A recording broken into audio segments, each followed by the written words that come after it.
Hi, welcome to the small shed. This week I'm starting another major build. This time it's a clone of the Festool MW 1000 work table.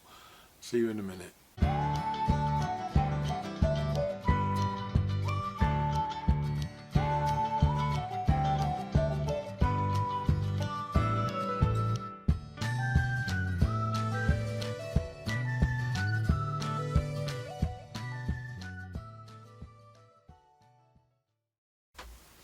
Now, for those of you that don't know what the MW 1000 is, Festool make a lot of tools. They also use the Talos system to store them in, which are the sustainers. And what Festool did to start with was they brought out the Sys cart, which is essentially a square piece of plastic, I think, with 4 casters on the corners that you can stack all the sustainers on. They lock down onto it and you can roll it around in the workshop. Now, I copied that. That was one of the very first things I built by essentially using a 3/4 piece of ply with 4 casters on it, and then I put a worktop on top that was drilled out in the like the workbenches that Festool do with the dog holes on top. And that was very useful when I was just first building the shed. Just to get stuff cut on, you could just hold a small bit of timber on top and cut it.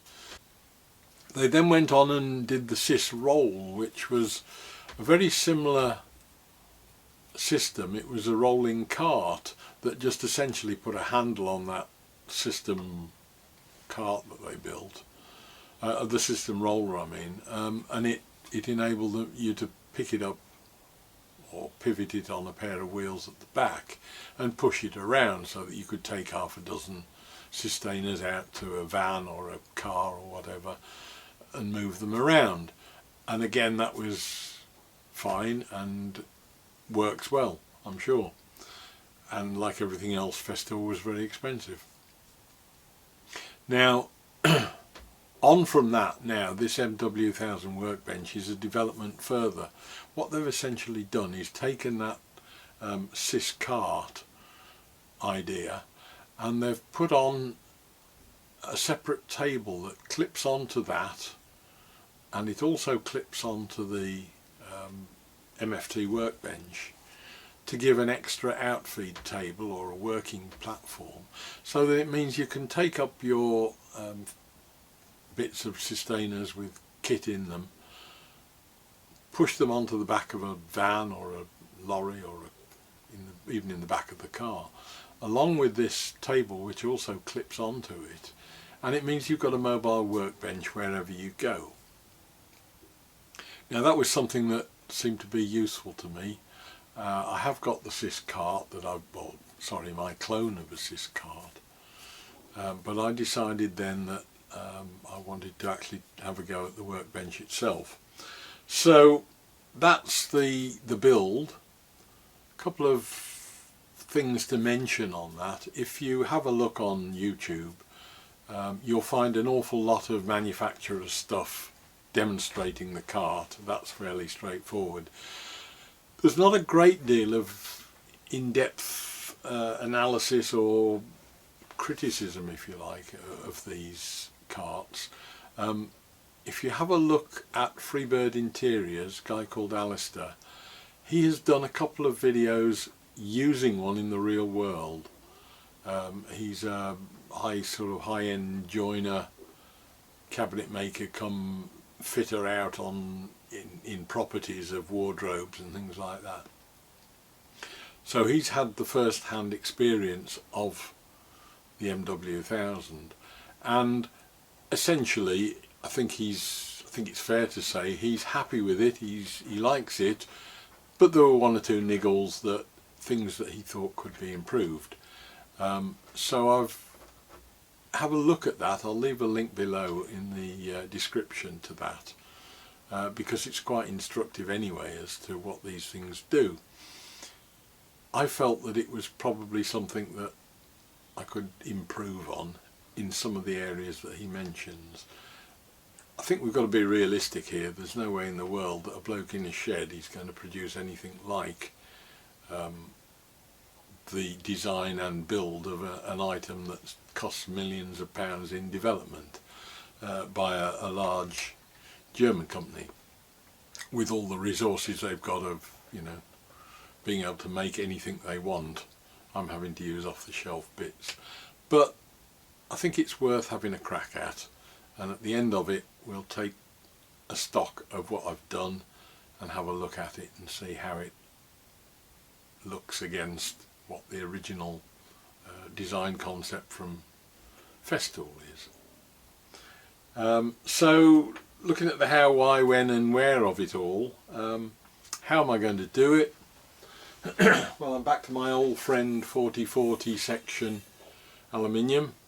Most of the carts and things in the shed have been built of 4040.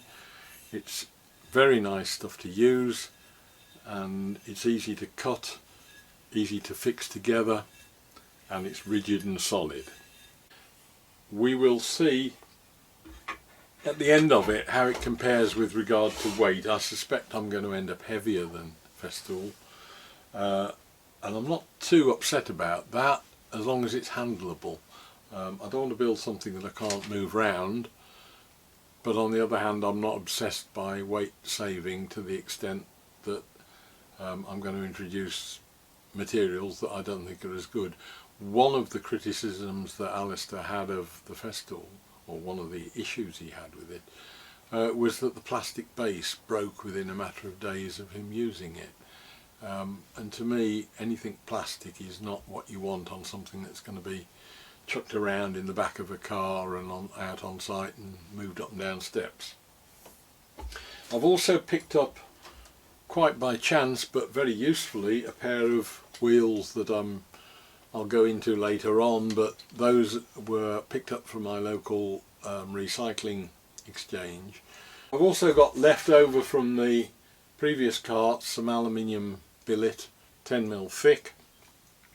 I'll be using that probably for holding the wheels onto the 8080 and 8040 and 4040 aluminium, for reasons again which I'll go into in the end.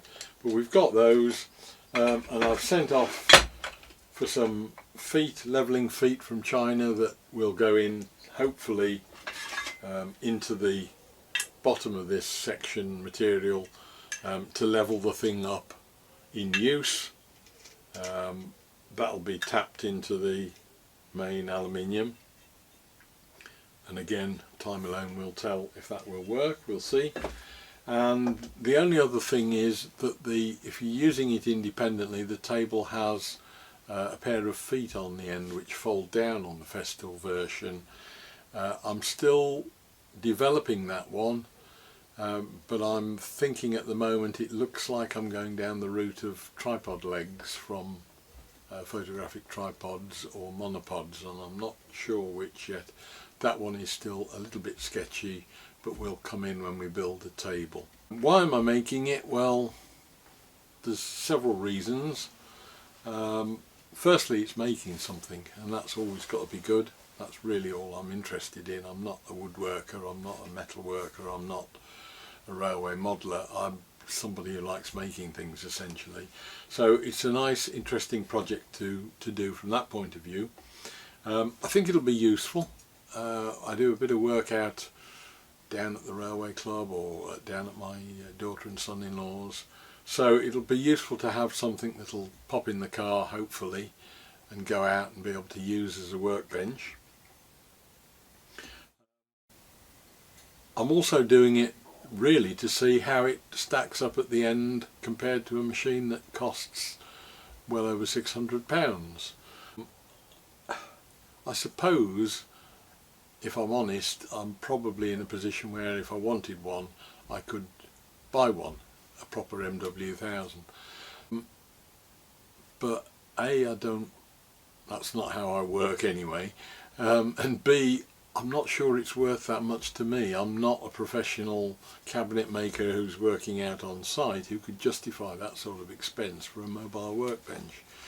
So we'll see how much it costs. I'll tot it up at the end and let you have details of cost. It won't be cheap, there's no doubt about that, but it's certainly going to be a hell of a sight less than £600. I'm not going to skimp on it. If I really wanted something cheap as a workbench, I'd go out and make 2 timber trestles and work from that. I want something that is not as good as, but at least as useful as and similar to the original, but that won't cost £600+ to do. So when am I going to do it? That will be over the next 3 or 4 weeks. The first week will be this introduction. There will be a week building the table part of it, which is I've almost got to start at the top and work down with it and start with the table, because that attaches to the MFT workbench as well.